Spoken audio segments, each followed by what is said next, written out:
कक्षा 9वीं के विद्यार्थियों को विज्ञान सब्जेक्ट के अध्याय 13 को बताने जा रहा हूँ। तो अध्याय 13 में दिया है हमारा स्वास्थ्य दिया हुआ है, ठीक है। और इसमें जो प्रश्न दिया है उसको अब आपको दिखा देता हूँ, इंपॉर्टेंट प्रश्न।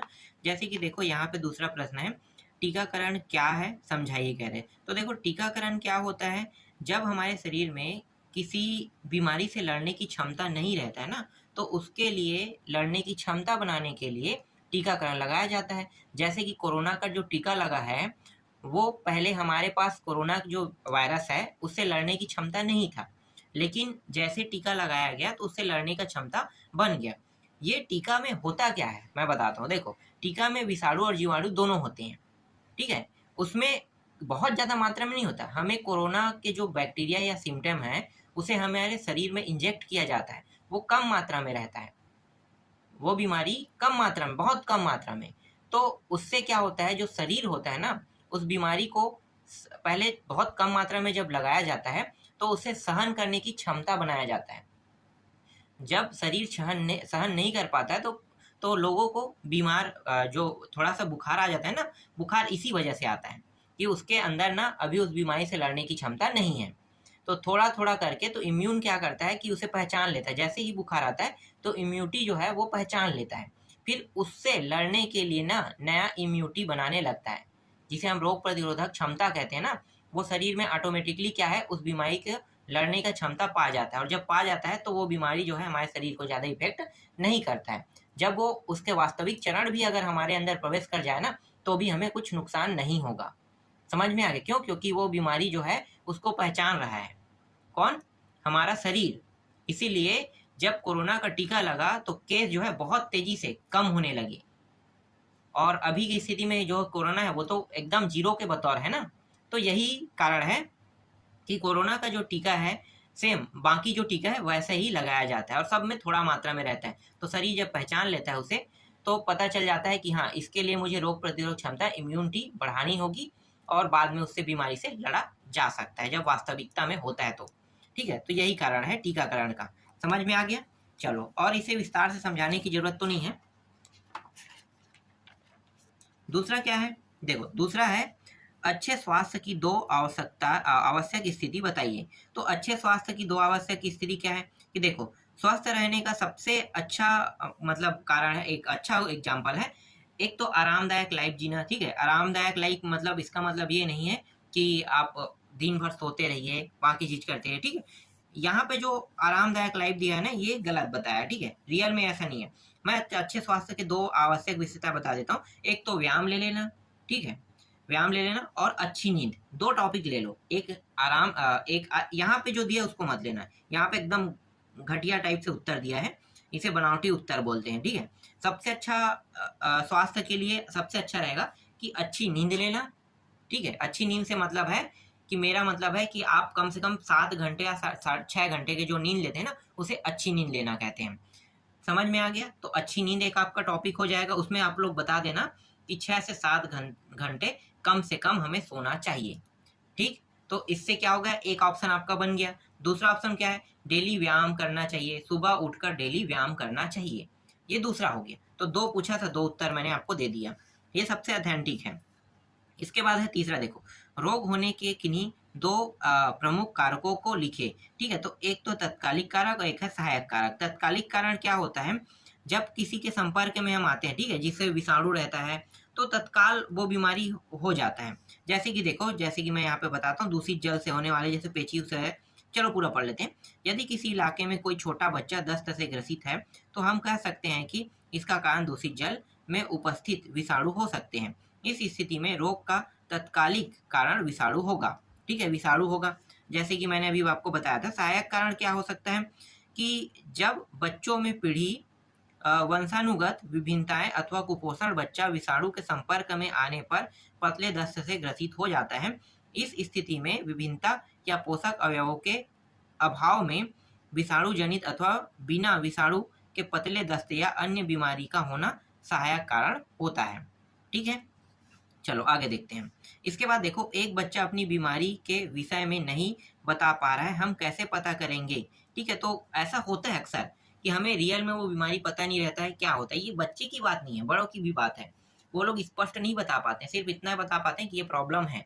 लेकिन रियल में वो प्रॉब्लम नहीं होता, तो वो दूसरे कारण से हुआ रहता है। जब चेक होता है तब पता चलता है कि रियल फैक्ट में ये बीमारी इस वजह से हुआ है। तो ये सबके साथ होता है, सिर्फ बच्चों के साथ नहीं। पर यहाँ पे बच्चों की बात किया तो बच्चों की बात के लिए देख लेते हैं, बीमारी या रोग का अंग्रेजी शब्द। ठीक है, ये इंपॉर्टेंट नहीं है, हमें देखना है यहाँ पे। हाँ, शारीरिक असुविधा का होना जिसका लक्षण असामान्य होता है एवं उस समयावधि में बार बार होता है, जैसे दस्त, छींक, खांसी, बुखार, दर्द और या अन्य शरीर कष्ट या परिवर्तन का बार बार होना। यदि बच्चा बीमार है तो वह असहज होकर भोजन नहीं करेगा एवं बार बार रोएगा। ठीक है, तो बच्चे को अगर बीमारी रहता है तो सिंपल से यहाँ पे बताया कि बच्चा की बीमारी को कैसे पता करते हैं। तो देखो, बच्चा तो नहीं बताएगा कि न बोल सकता, छोटे बच्चे बोल नहीं पाते हैं कि उन्हें क्या प्रॉब्लम है। तो कैसे पता करते हैं कि बच्चे जो है ना वो खाना छोड़ देते हैं, रोने लगता है बार बार, तो उससे पता चल जाता है कि उसके शरीर में कोई ना कोई बीमारी है। हो सकता है सिर दर्द करे इसलिए वो खा नहीं रहा है, तो कई कारण हो सकते हैं, जैसे कि सर्दी आता है, दस्त आने लगता है, तो ऐसे कारणों में बच्चे जो है खाना पीना छोड़ देते हैं। ठीक है, तो ऐसे पता चल जाता है कि इसे बीमार है, मतलब वो बच्चे बीमार हैं। फिर आगे देखो, उसे कौन सी बीमारी कैसे पता चलेगा, जैसे कि दक्ष एवं अनुभवी डॉक्टर बच्चे के भौतिक लक्षण देखकर बीमारी का अनुमान लगा लेते हैं, लेकिन सही बीमारी ज्ञात करने के लिए ठीक है, उसके रक्त, कफ व मलमूत्र आदि का आवश्यकता अनुसार जांच करते हैं, तब पता चलता है कि इसे ये बीमारी है। चलो आगे देखो, निम्नलिखित में से किन परिस्थितियों में आपके बीमार होने की संभावना अधिक है और क्यों, कह रहे हैं। तो देखो, जब आपकी परीक्षा का समय हो, जब आपके मित्र खसरा से पीड़ित है, तो इन दोनों में से चलो देखते हैं क्या कह रहा है। जब मित्र खसरा से पीड़ित होगा तब आपके बीमार होने की संभावना अधिक होगा, क्योंकि खसरा संक्रामक रोग है, फैलने वाला विषाणु। ठीक है, विषाणु रोग जो है मतलब वायरस जो है बहुत तेजी से फैलता है। चलो आगे देखो, इसके बाद संक्रामक तथा असंक्रामक रोगों के बीच क्या भिन्नता है, प्रत्येक रोग का एक उदाहरण दीजिए। तो पहले ही मैंने यहाँ पे देखो संक्रामक और असंक्रामक, एक सेकेंड, संक्रामक बताया क्या, नहीं बताया, ये तत्काल कहाँ किए हैं। ठीक है, उसको देख लेते हैं। संक्रामक और असंक्रामक पहले देख लेते हैं। देखो, संक्रामक रोग क्या होते हैं, जैसे कि फैलने वाला। ठीक है, जैसे टीबी है, हैजा है, टाइफाइड है, ये सब क्या है, विषाणु से उत्पन्न होता है, मतलब वायरस है। जैसे खसरा, जुकाम, मीजल्स आदि अथवा फंगस से होने वाले रोग जैसे कि कृमि, प्रोटोजोआ, दाद, ये सभी के सभी क्या है, वायरस है। फैलने वाले बीमारी को हम संक्रामक रोग कहते हैं। ये सिंपल शब्दों में, अगर आप मेरे शब्दों में भी लिखते हो तो भी आपको नंबर पूरा में पूरा मिलेगा। ठीक है, और एग्जाम्पल में आपको बताते हैं, जैसे टीबी, हैजा, टाइफाइड, ये बता सकते हो। फिर असंक्रामक रोग क्या है, वह रोग जो संपर्क में आने पर भी दूसरे व्यक्ति में नहीं जाता है, असंक्रामक रोग कहलाते हैं। जैसे कि एग्जाम्पल में देखो, कैंसर है, रक्तचाप है, ठीक है, मधुमेह है, ये सब है, सिकल सेल है, एनीमिया है। ठीक है, तो ये सब ऐसे बीमारी है जो किसी संपर्क में आने पर भी नहीं फैलते हैं, इसे हम असंक्रामक रोग कहते हैं। ठीक है, ये जीवाणु वाला रोग है। देखो, इसके बाद दीर्घोत्तरी में क्या है, जब आपका परीक्षा भी है, देखो विस्तार से बताया, 3 टॉपिक है, वही है अभी जस्ट हमने देखा है ना, वही टॉपिक है, तो इनके बारे में बताना है थोड़ा थोड़ा। तो देखो, जब आपके परीक्षा का समय होगा तो तब क्या होता है, परीक्षा के समय नींद पूरी नहीं होती है, जिसके कारण परीक्षार्थी बीमार पड़ते हैं। साथ ही साथ कार्य बोझ के कारण मानसिक तनाव भी इसका कारण है। ठीक है, ये एक कारण है। अब हमें देख लिए, अब ब देखते हैं। ब को देखो, जब आप बस तथा रेलगाड़ी में 2 दिन तक यात्रा कर चुके हैं, ठीक है, क्या होगा, बस में शुद्ध वायु नहीं मिल पाता है, जिससे श्वास में परेशानियां होती है, और 2 दिन तक के एक स्थान पर बैठने से जैविक क्रियाएं पूर्ण नहीं हो पाती, जिससे बीमार पड़ने की संभावना बढ़ जाती है। साथ ही साथ किसी संक्रमित व्यक्ति से संक्रमण की आशंका बनी रहती है। ऐसी स्थिति में अगर शरीर हिलना डुलना बंद कर देगा तो बीमारी के कारण बढ़ जाते हैं। इसीलिए जैसे कोई कुर्सी में डेली बैठता है, कुर्सी बस में कोई व्यायाम नहीं करता है, तो उनको संक्रमण रोग होने के चांसेस ज़्यादा होते हैं। इसका अर्थ यही है। ठीक है, आगे देखो, जब आपका मित्र खसरा से पीड़ित हो तो क्या होगा, तो ये वायरस बीमारी है, मतलब फैलेगा, तो इसका उत्तर हमने पहले ही पढ़ लिया है ना। आगे देखते हैं, रोग प्रतिरोधक क्षमता किसे कहते हैं, यह हमारे स्वास्थ्य को कैसे प्रभावित करता है, एक उदाहरण दीजिए। देखो, रोग प्रतिरोधक क्षमता क्या होता है, रोगों से लड़ने की जो शरीर में क्षमता उत्पन्न की जाती है उसे हम क्या कहते हैं, रोग प्रतिरोधक क्षमता कहते हैं। देखो, जीवों में रोगों से लड़ने की क्षमता पाई जाती है। जीवों को रोगों से लड़ने की इस क्षमता को प्रतिरोधकता या प्रतिरक्षा कहते हैं। हमारे शरीर में यह प्रतिरक्षा बी तथा टी कोशिका के कारण पैदा होती है। अब बी तथा टी कोशिका क्या है, तो देखो एक विशेष प्रकार की श्वेत रुधिर कोशिका है, मतलब WBC का मतलब होता है व्हाइट ब्लड सेल, ठीक है, या ल्यूकोसाइड जिन्हें लिम्फोसाइट कहते हैं, शरीर में प्रतिरक्षात्मक तंत्र की मुख्य कोशिकाएं होती है।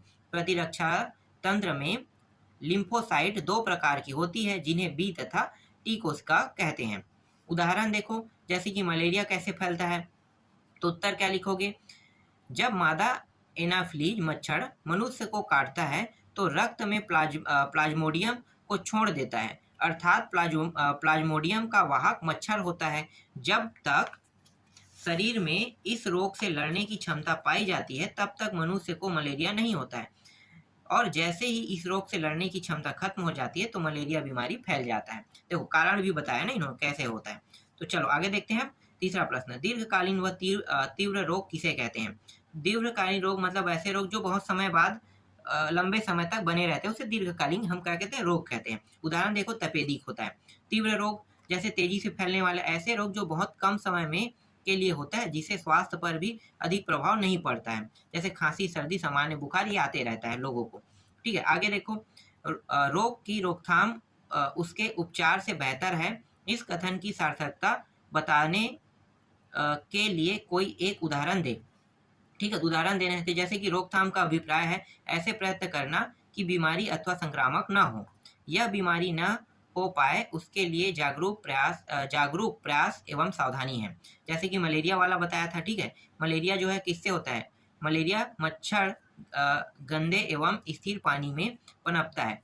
इसके रोकथाम के लिए ऐसे उपाय किया जाना चाहिए कि मच्छर पनप न सके, जैसे कि कीटरोधी जैसे मिट्टी के तेल या DDT का छिड़काव आदि किया जाना चाहिए, जिससे क्या होता है, जो पानी का जो घनत्व है ना वो कम हो जाता है। मतलब पानी के जो घनत्व कम होने के कारण क्या होता है, जो मच्छर के अंडे है वो नीचे डूब जाता है। जब DDT छींचा जाता है या मिट्टी का तेल पानी के सतह पर डाला जाता है तब ऐसा होता है, ठीक है। आगे देखो, उपचार भी बताया है, ठीक है। किसी बीमारी से ग्रसित हो जाने के बाद उसके कारण एवं लक्षणों के आधार पर इलाज कराना जाने को उपचार कहते हैं, ठीक है। यही इंपॉर्टेंट और कुछ नहीं है इसमें। इसके बाद उदाहरण भी बताया है कि देखो, मलेरिया रोग हो जाने पर शरीर अत्यंत कमजोर हो जाता है अथवा ठीक से इलाज नहीं होने पर मृत्यु भी हो सकती है, जबकि मच्छर को पनपने से रोकना अधिक कठिन कार्य नहीं है एवं इस गंभीर स्थिति से बचा जा सकता है, ठीक है। तो ये अंतिम प्रश्न था। इस तरह से मैंने आपको पूरा ये अध्याय